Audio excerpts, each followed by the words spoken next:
3వ వచనం.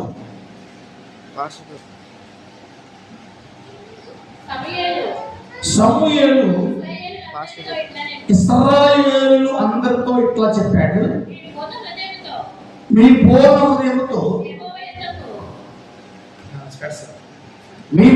హృదయంతో యెహోవా యొద్దకు మీరు అందరూ చదవమాట, మీరు మరులు కొనిన ఎడల. చాలా రాగము. సమూయేలు ఇశ్రాయేలుతో మాట్లాడుతున్నటువంటి మాట ఏంటి? ఆ మాట, మీరు యెహోవా వైపు మరులుకోవడం అంటే తిరగడం. నీళ్లు మరుగుతూ ఉంటాయి అంటే అర్థం ఏంటి? మరగడం అర్థం ఏంటి? ఎట్లా ఉంటాయి? మరుగుతుంటే ఎట్లా ఉంటాయి? కింద నీళ్లు పైకి వస్తూ ఉంటాయి, పై నీళ్ళు కిందకి వెళ్తా ఉంటాయి, ఫ్లో అవుతూ ఉంటుంది అనమాట.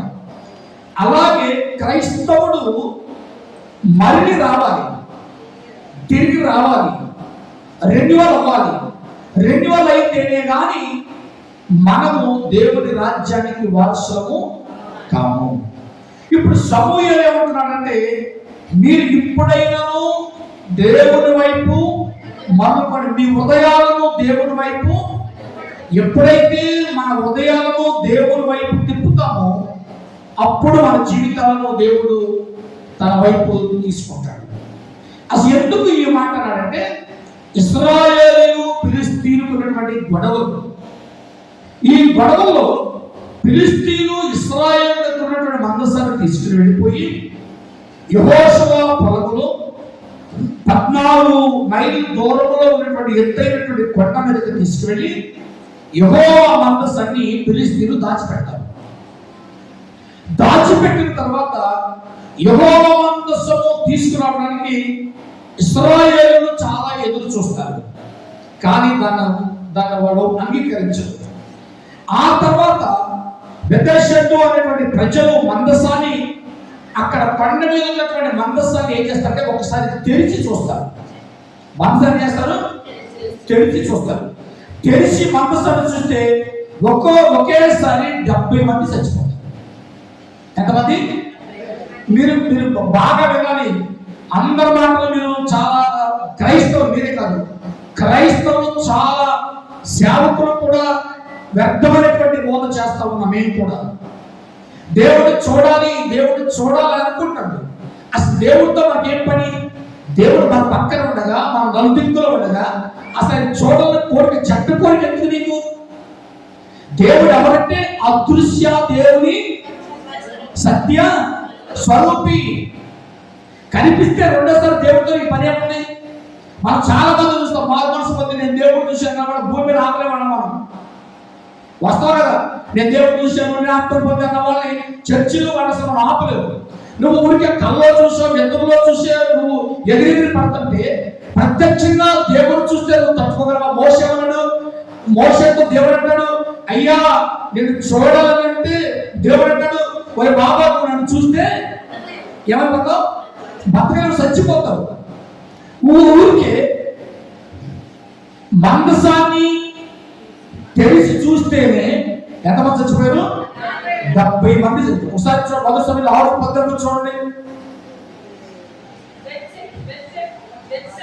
బెత్షెమెషు వారు యెహోవా మందసమును తెరచి చూడగా దేవుడు వారిని హతము చేసి ఆ జనులలో 70 మందిని మత్తెను. యెహోవా గొప్ప దెబ్బతో అనేకులు మత్తుగా జనులు దుఃఖాక్రాంతులయ్యారు.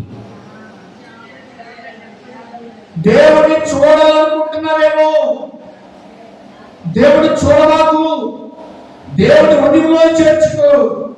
ఎందుకంటే మన దేవుడు కనిపించని దేవుడు, అదృశ్య దేవుడు, సత్య స్వరూపి. యేసు చెప్పాడు, నేను వెళ్తున్నాను, నేను ఉండే స్థలంలో మీరు ఉండలాగా మీ కొరకు స్థలాన్ని ఆయన వచ్చే వరకు వెయిట్ చేయండి. చూస్తే వీడియో కాల్లో చూడాల్సిందే మనం దేవుణ్ణి. ఆ చేతిలో అంతా యెషయాడు, చూడము నా చేతిలో అలా చూసి తృప్తిపడు, అంతేకాని దేవునికి వ్యతిరేకమైనటువంటి సంభాషణ రోజు చేయకూడదు. యెహోవా మందసము 20 సంవత్సరాలు పైగా ఫిలిష్తీయుల దగ్గర ఉంది. ఎన్ని సంవత్సరాలు? 20 సంవత్సరాలు పైగా. 20 సంవత్సరాల తర్వాత ఇశ్రాయేలుకి అవకాశం వచ్చింది. అప్పుడు వారు విగ్రహాలను తొలగించి మందసాన్ని తీసుకుని దగ్గర పెట్టుకున్నారు. ఈ 20 సంవత్సరాల్లో ఫిలిష్తీయుల దగ్గర మందసం ఉన్నప్పుడు ఇశ్రాయేలు వేరే దేవుని వైపు ఏం చేశారు చెప్పమా? దేవుని వైపు మరలారు. కారణం ఏంటంటే మందసం లేదు,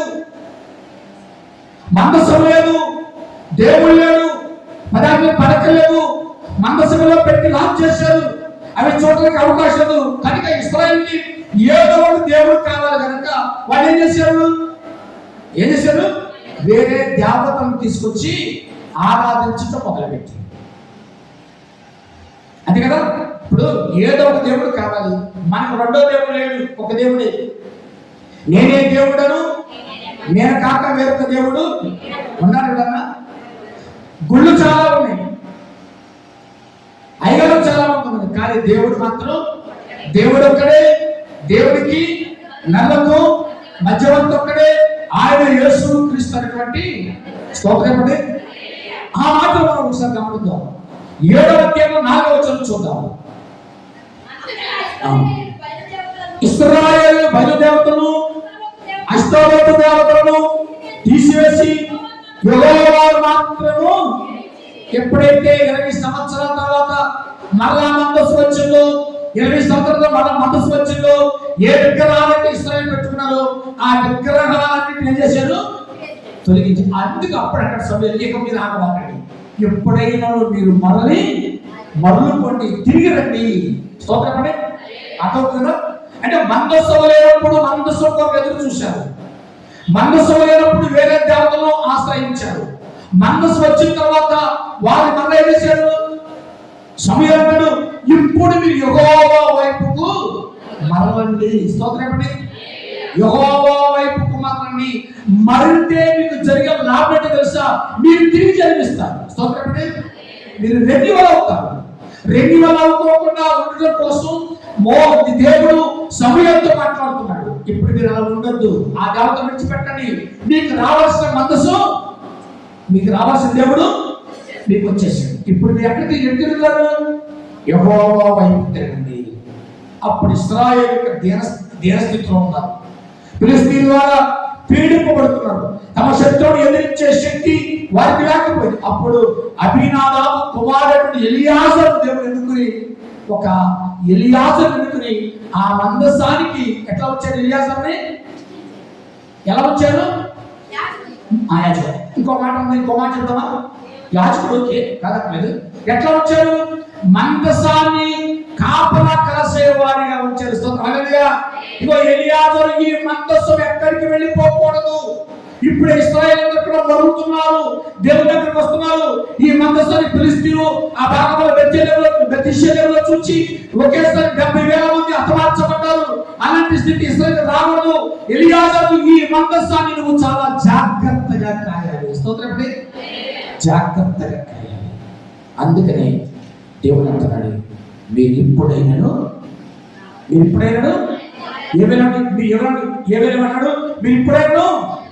మందస్సు ఎప్పుడైతే ఫిలిష్తీయుల చేతికి వెళ్ళిందో అప్పుడు ఇశ్రాయేలు అన్య దేవతల వైపు తిరిగేశారు. ఇప్పుడు పిలుస్తున్నాడు, మీరు మరలుకోండి, అట్లా ఉండకండి, మీరు తిరిగండి. మీరు తిరిగి వస్తే మీకు వేరు కలుగుతుంది. ఏదో ఒక దేవుడు అనుకున్నారు వాళ్ళు. ఎవరు? ఇశ్రాయేలు మందస్సు లేదు కనుక ఏమనుకున్నారు? ఏదో ఒక దేవుడు అష్టారోతు దేవత, ఎవరో దేవత. కానీ సమయం అలా వద్దు. సమయం అప్పుడు అక్కడ ఎలా ఉన్నాడు? ప్రవక్తగా ఉన్నాడు. అలా కుదరదు. ఖచ్చితంగా నువ్వు ఎలా ఉండాలో తెలుసా?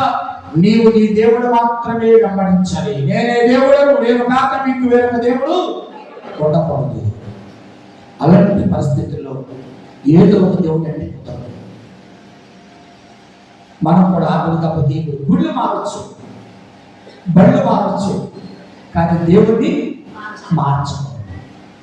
అసలు గుడి మారమంటే దేవుడు మార్చనండి.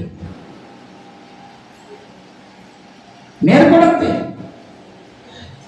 అందుకంటాడు 3వ వచనం చూద్దాం, 7వ అధ్యాయం 3వ వచనం.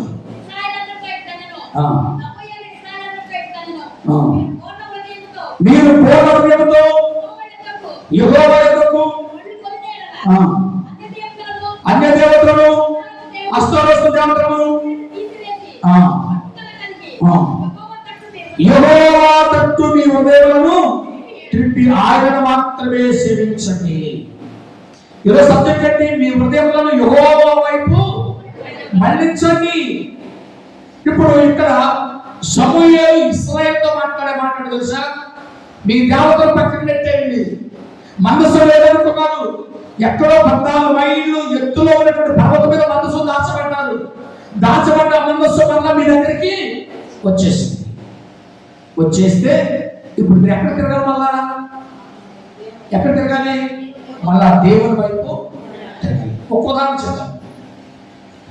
జింకా నగరంలో మీటింగ్ పెట్టారు, మంచి సేవకుడు వచ్చేది. జింకా నగరంలో మీటింగ్ పెట్టారు. ఇక్కడి నుంచి మీరు వెళ్తా ఉన్నారు జింకా నగరంలోకి. ఇక్కడ ఆరాధన జరుగుతూ ఉంది, ప్రాంతం జరుగుతుంది, సౌండ్ వినపడి పాటలు పడతా ఉన్నాయి. మీరు నిజంగా అయితే ఈ స్థలాన్ని దాటి అవతలకి ఇది లేకపోతే ఓకే, మీకు ఇది తెలియకపోతే ఓకే. చాలా మంది చక్కగా చెప్తారు, చాలా సున్నితంగా మాట్లాడతారు, చాలా స్వీట్గా మాట్లాడతారు. ఎట్లా మాట్లాడతారు తెలుసా? ఉదాహరణకి మనకేమున్నాయి, ముందు ఫంక్షన్ ఏమున్నాయి, మట్లాగం ఉంది, తర్వాత ఈస్టర్ ఉంది, తర్వాత గుడ్ ఫ్రైడే ఉంది. ఈస్టర్ అనుకోండి, ఈస్టర్ రోజున మీరు యూట్యూబ్లో చూస్తూ ఉంటారు. అయ్యగారు చూశాను సార్, అసలు లెమిటెడ్ చర్చ్ వాళ్ళు 50 మంది వచ్చారు సార్, వీధమంటే ఊరేగుతారు. ఎవరు చెప్తున్నాను? నాకు చెప్తున్నాను. మరి నువ్వు తిరగవే, మరి నువ్వురవే. ఎంతవరకు ఎవరో గురించి చెప్పుకోవట్లేదు మనకు కావాల్సింది. ఆడు బాగున్నారు, వీళ్ళు బాగున్నారు, వాళ్ళు తిరిగారు, వీళ్ళు తిరిగారు అంటమే తప్ప మనం తిరిగేది ఏది? మనం 5:30 తర్వాత గుళ్ళకి వచ్చేది ఏ రోజు? ఏ రోజు ఎప్పుడు వచ్చేది మన గుళ్ళకి? ఎదురు మా బ్యాచ్ తప్ప ఒక 20-30 మంది తప్ప మిగిలిన ఎప్పుడు వచ్చేది చెప్పడమా? 5:30 తర్వాతే. 5:30 తర్వాత వస్తారు, ఇక వచ్చిన కానించి బయటికి వెళ్ళిపోవాలి. ఇప్పుడు అంటాడు అలా కుదరదు, అలా ఉండద్దు. 3వ వచనం ఇశ్రాయేలీయులు సమూయేలుగా మాట్లాడుతూ ఉన్నాడు. మీ పూర్వీకులతో యెహోవా యొద్దకు మీరు మరలు కొట్టేలా అన్య దేవతలను అష్టోత్తర దేవతలను మీ మధ్యలో తీసివేసి పట్టుదల కలిగి యెహోవా తట్టు మీ హృదయములను ఆయన వైపు తిప్పండి. బలంగా తిరగాలి దేవుని వైపు, బలంగా తిప్పాలి దేవుని వైపు. మీ హృదయాలను దేవుని వైపు తిప్పండి. అందుకన్నాడు ఆ మాట, ఒక మాట, హృదయపూర్వకంగా దేవుని వైపు తిరగాలి. తిరిగేవారు, వెతికేవారు ఆయనకు నచ్చని విషయాలు విసర్జించాలి. ఒకటి తిరిగేవంటే దేవుని వైపు తిరిగామంటే ఏంటి విసర్జించాలి? దేవునికి ఏదైతే నచ్చదో దాన్ని ఏం చేయాలి చెప్పరేమా? విసర్జించాలి. నా కొడుకు ఉన్నాడు అనుకోండి, నాకు నచ్చింది నా కొడుకు విసర్జించాలి.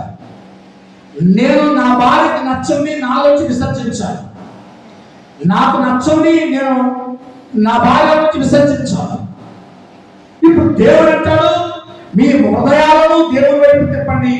దేవుని వైపు తిప్పారంటే మీరు చేయవలసింది అంటే మొట్టమొదటిగా దేవునికి నచ్చని విషయాలను మీరు చేయాలి. చెప్పండి గట్టిగా ఏం చేయాలి? విసర్జించడం అంటే తీసివేయాలి. ఇది రెన్యువల్. తీసివేయకుండా రెన్యువల్కి వస్తే ఉపయోగం లేదు. రెన్యువల్కి రావాలంటే చెప్పాలి, రెన్యువల్ రావాలంటే తీసివేయాలి కదా. నేను ముందు ఇంటర్నెట్లో చెప్పాను, బంగారం రెన్యువల్ చేయాలంటే ఆ అప్లికేషన్ పని కాదు, మళ్ళీ ఏం చేయాలి చెప్పడమా? మళ్ళీ కొత్త అప్లికేషన్ రాయాలి. ఆ అప్లికేషన్ డేట్ మార్చుకోండి, సంతకం కుదరదు. ఈ అప్లికేషన్ ఇచ్చేసి ఆ స్టాంప్ తీసేసి నీ సంతకం తీసేసి మళ్ళీ ఏం పెట్టాలి? ఇప్పుడు దేవుడి వైపు మరలేమంటే నచ్చని విషయాలు నీలో నుండి స్తోత్రం చెప్పండి. ఈ బైబిల్ మీ ఒళ్ళోనే పెట్టుకుని చప్పట్లు కొట్టండి. యెహోషువ గ్రంథము 24వ అధ్యాయము మిమ్మల్ని డైరెక్ట్ పంపించేస్తాను. టైం ఉంది, మీరేం కన్నా 14 వచ్చి 24:14. కాబట్టి మీరు యెహోవా యందు భయభక్తులు గలవారై సత్యముగాను సేవించుచు మీ పితరులు నది అద్దరిని ఐదు సేవించిన దేవతలను తొలగ త్రోసి యెహోవాను సేవించుడి. అప్పుడెక్కడ మీరేమన్నా కానివ్వండి, మీ కుటుంబాలు ఏమన్నా కానివ్వండి, మీ బిడ్డలు ఏమన్నా కానివ్వండి, మీరేమన్నా కానివ్వండి, నేనును నా ఇంటి వారును యెహోవాను అన్నిటిని విసర్జించేశాం. దేవతను విసర్జించేశాం. అంతటితో నమ్మిన దేవులను విసర్జించేశాం. ఇప్పుడు మాత్రము నేను నా కుటుంబం ఏం చేస్తున్నాము?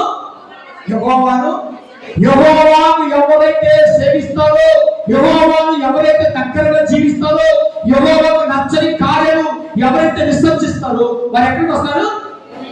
నాకు అందితే బాగుంటుంది. దాన్ని ఎక్కడ వస్తారు? ఇంకొక అడుగు పెరిగితే బాగుంటుంది. నేను ప్రార్థన చేయడం ఒక అడుగు పెరుగుతామంటే అద్దెకి నేను పెరగాలని, అద్దెకి నాకేం ఉపయోగం? బ్యాంక్ తగ్గితే నేను పెరగాలి. ఎప్పుడైనా ప్రార్థన చేస్తారా? అయ్యగారు 5 అడుగులు 4 అడుగులనే ఉన్నాడు, ఒక 2 అంగుళాలు పిచ్చగా దయాసించి కాపాడడం చేశారా?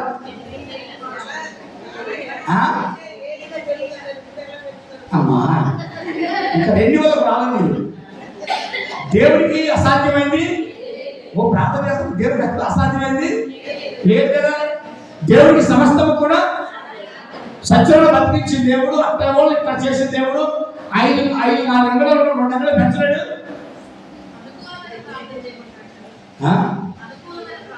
చేసేది అనుకోను, మనం చేసే ప్రార్థనే సరే పక్కన పెడతాం.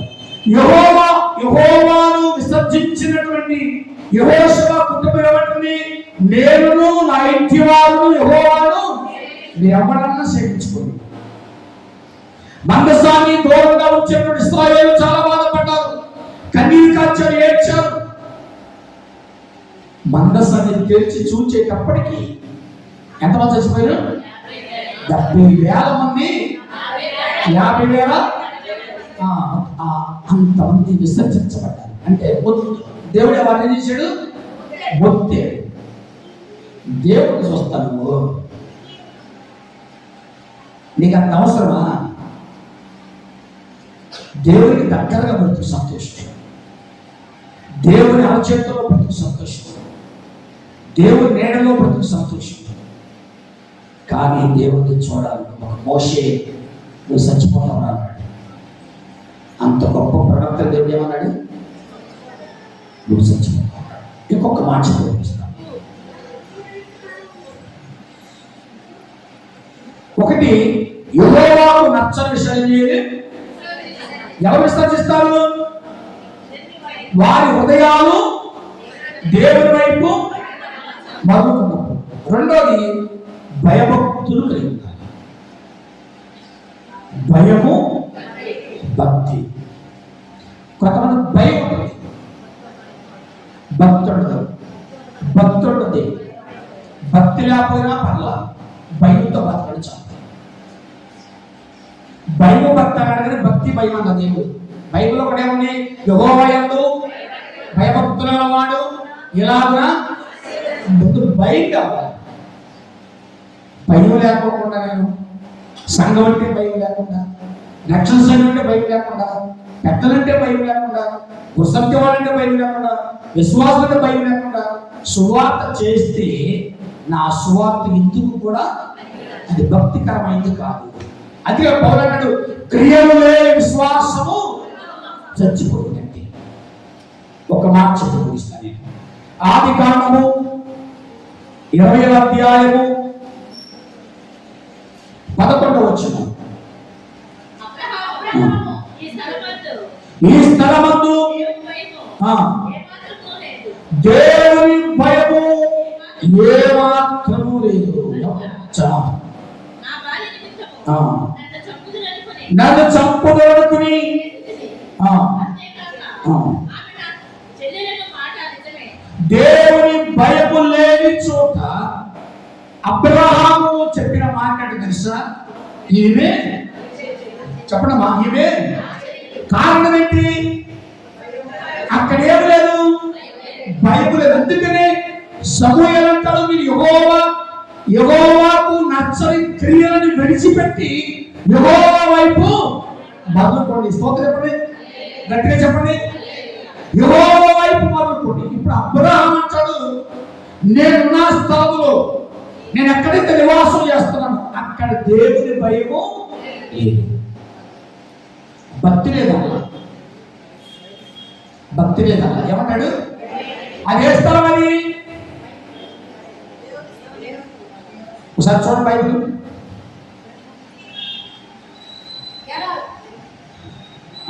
రెండవ చూడు.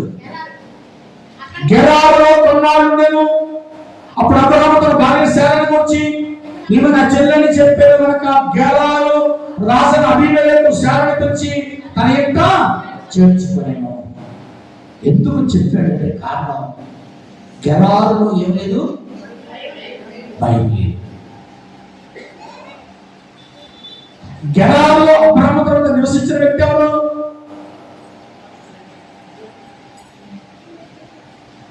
ఇస్సాకు. ఇస్సాకు కూడా గెరారులో నివాసం చేసింది. భయం లేని కారణం చెప్పారు. అబ్రహాము చిన్న అబద్ధం ఆడాడు. అక్కడ భయం ఉంటే అబద్ధం ఆడాల్సిన పని అబద్ధం ఆడకూడదు అనుకున్నాడు. కానీ ఆ పరిస్థితులు కారణం ఏంటంటే అక్కడ యెహోవా భయము, దేవుని భయము లేదు. ప్రియులారా, ఈ స్థలంలో దేవుడు ఉన్నాడు, ఈ స్థలంలో దేవుని ఆత్మ ఉంది, ఈ స్థలంలో దేవుని యొక్క మహిమ ఉంది, ఈ స్థలంలో దేవుని యొక్క పరిశుద్ధాత్మ ఉంది కనుక నీకు ఇక్కడ దేవుని అంశం. నువ్వు భయభక్తులు కలిగి జీవిస్తే యెహోవా నీ చెయ్యి పట్టుకుని నడిపిస్తాడు. అందుకంటాడు, చూడము నా చేతులను నువ్వు దారి చెప్పుకుంటే మంచిది. ఒకసారి ఏమన్నారు?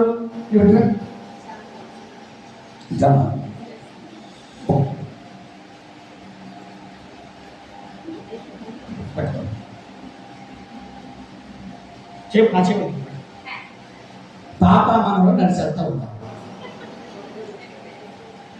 ఇప్పుడు నన్ను తప్పించుకోవడానికి ఎవరికి అవకాశం ఉంది? కారణం ఏంటి? కారణం ఏంటి? నా చేయి పట్టుకోండి. నేను ఏ దేశంలో ఉన్నా, ఏ శాఖలో చూసినా పక్కన వెళ్ళిపోవచ్చు, కానీ నేను పట్టుకోవద్దు. ఎక్కడికి వెళ్ళే ప్రసక్తే. స్తోత్రపడి దేవుడు నేను చేయి పట్టుకుంటే నీకేం భయం? దేవుడిని కనబడటం కాదు, అసలు దేవుడికి నువ్వు కనబడ్డవలేదు చూసుకోవద్దు. దేవుడికి నీకు దేవుడు కనబడటం కాదు. దేవుడికి ఎవరు కనపడాలి? ఎవరు కనపడాలి? ఇప్పుడు ఒక ముఖ్యమంత్రి ఒక ఎమ్మెల్యే గారు వెళ్తున్నాడు. ఆయన చాలా మంది చూస్తారు, కానీ ఆయన కొంతమందినే చూస్తారు. ఆయన చూడాలి. ఒకసారి మేము వచ్చే కొత్తలో ఎలక్షన్ టైం అనుకుంటా, ఎలక్షన్ మొత్తం ఏదో ఒక సందర్భంలో ఇది ఎమ్మెల్యే తీసుకొచ్చాడు యాక్షన్. మేము చూడాలి, అమ్మగారు మనసు లేదు ఉంది. ఒకసారి లోనికి రండి సార్ తీసుకొచ్చాడు. షాక్ తప్పాను. మమ్మల్ని చూశాడు. మమ్మల్ని చూసి అమ్మగారికి బిగ్ అమౌంట్ ఇచ్చాడు కదా, గుర్తుందా? బిగ్ అమౌంట్ ఇచ్చాడు, చాలా పెద్ద అమౌంట్ ఇచ్చాడు. ఏంటంటే చెప్పాను, డాన్సెస్ అయ్యా లేవా ఆయన చూడాలి. కానీ నేను ఎమ్మెల్యేని చూస్తే ఆయనకి ఎందుకు చూడకపోతే నా వల్ల ఏంటని ఉపయోగం? నిన్నెవరు చూడాలి? నువ్వు దేవుడు చూడటం కోరుకోవాల్సింది.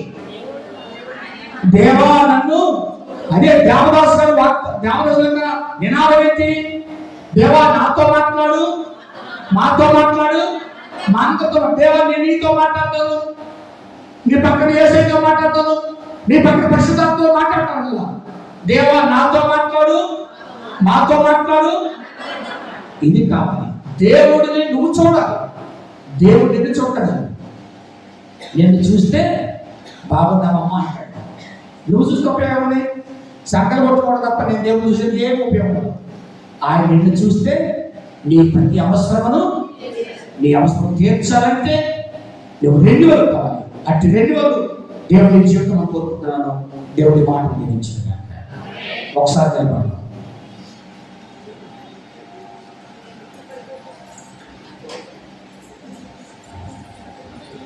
బైబిల్ మూసింది.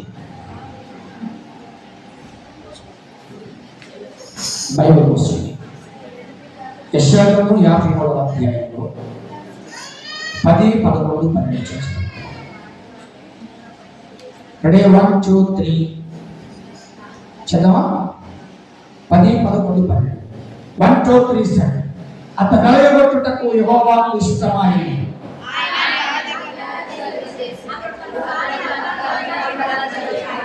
అతని సంతానము చూచును. అతడు దీర్ఘాయుష్మంతుడును, యెహోవా ఉద్దేశము అతని వలన సంపూర్ణము. అతడు తనను కలిగిన వేదన చూచి తృప్తి నందుడు. నీతిమంతుడైన నా సేవకుడు జనుల దోషమును భరించి తనకున్న అనుభవ జ్ఞానము చేయ అనేకులు నిర్దోషులుగా చేయ.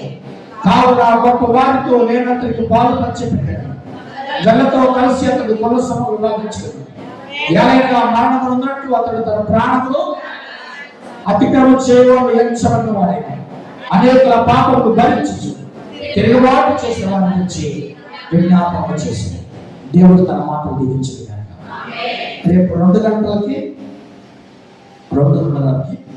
సహోదరి భవానీ వాడి దగ్గర కృతజ్ఞత కూడుకుంది కదా.